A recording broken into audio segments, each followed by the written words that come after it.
when you obviously do large tickets, Series A and more, but what do you think is the next big thing?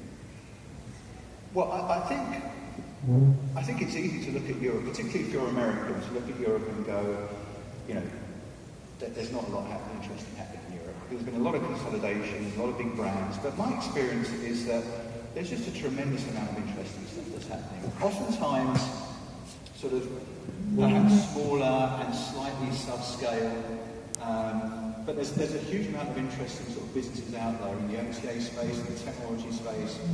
But in terms of big trends, I think it's a mistake to look at where we are now and go, there's not a lot of disruption that's going to happen. The phone's happened, and we're figuring out mobile, but that's kind of going to be it.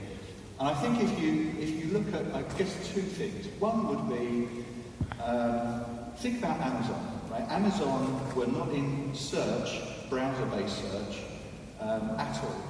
Not at all. So people, they're massive in search, but for items on Amazon and through people typing to Google.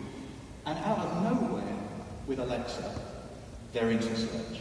Right now, it's kind of like geeky at the moment, and it's a little bit frustrating.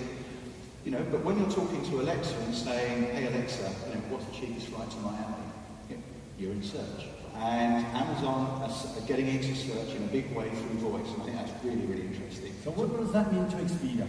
Well, it's very, I don't know what it means to Expedia, but it means to Google, and I guess therefore to Expedia.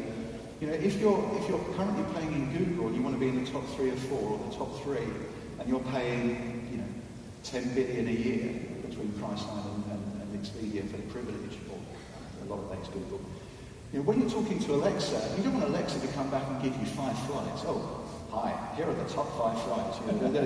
You just want one, you want the best one. So it means a lot for Google's business model. It probably means a lot in the medium term for how OTAs get distributed too. But I also think that social messaging in particular is going to be pretty disruptive too. Although yesterday in my opening speech I said Facebook and Snapchat and Instagram, have the potential to, just picking up on that, heavy disrupting travel distribution.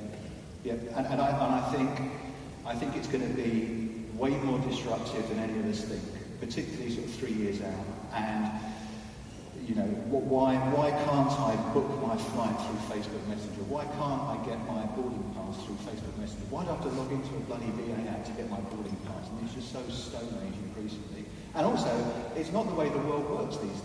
Everything, a lot of it's done through Messenger. And again, that Facebook is using Messenger as a platform to actually start intermediating itself in how people book. But more importantly, inside Facebook, some of these businesses that are sort of advertising holidays in Facebook and getting people to like them and building businesses off the back of that, and are thinking that Facebook aren't going to monetize that, they're wrong. So at some point, Facebook also will start figuring out how to do travel. It won't be the way we know it, but they're absolutely going to figure that out. So I think Facebook, messaging, voice are all going to be pretty disruptive.